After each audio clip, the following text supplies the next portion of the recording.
اللہ کی عادت۔ اللہ کی طرز فکر یہ ہے کہ وہ اپنی مخلوق کی خدمت کرتا ہے اور اس خدمت کا کوئی صلہ نہیں چاہتا۔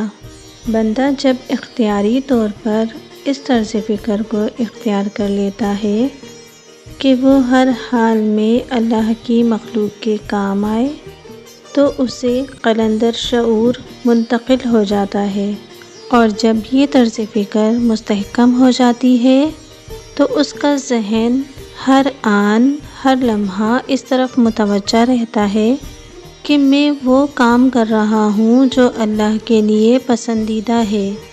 بار بار اس عادت یا عمل کا اعادہ ہونے سے پہلے اس کے مشاہدات میں بے شمار ایسے واقعات آتے ہیں کہ اس کے اندر یہ یقین پیدا ہو جاتا ہے کہ جو کچھ ہو رہا ہے، جو کچھ ہو چکا ہے یا آئندہ ہونے والا ہے، وہ سب اللہ کی طرف سے ہے۔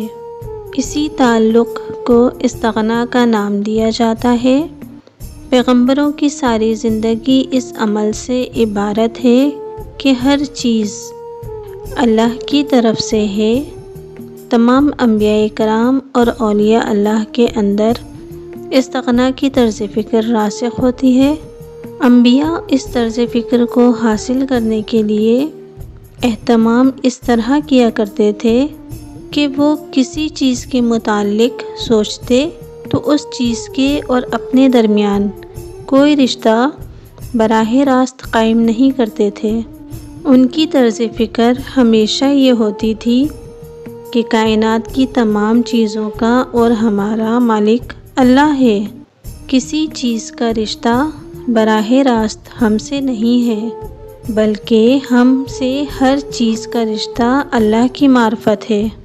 رفتہ رفتہ ان کی یہ طرز فکر مستحکم ہو جاتی اور ان کا ذہن ایسے رجحانات پیدا کر لیتا کہ جب وہ کسی چیز کی طرف مخاطب ہوتے تو اس چیز کی طرف خیال جانے سے پہلے اللہ کی طرف خیال جاتا۔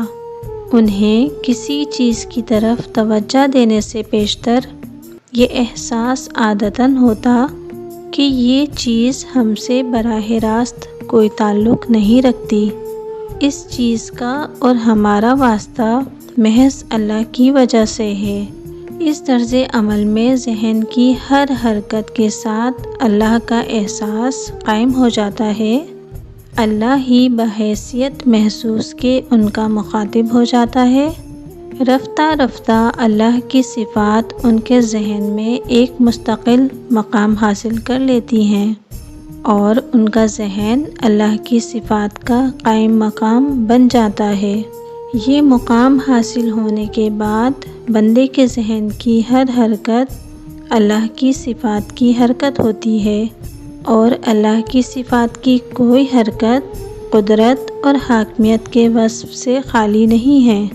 اولیاء اللہ میں اہل نظامت یعنی اہل تکوین کو اللہ کی طرف سے یہی ذہن عطا ہوا ہے، اور رشد و ہدایت اور ترغیبی پروگرام انسپریشن پر عمل کرنے والے اولیاء کرام اپنی ریاضت اور مجاہدوں کے ذریعے اسی ذہن کو حاصل کرنے کی کوشش کرتے ہیں۔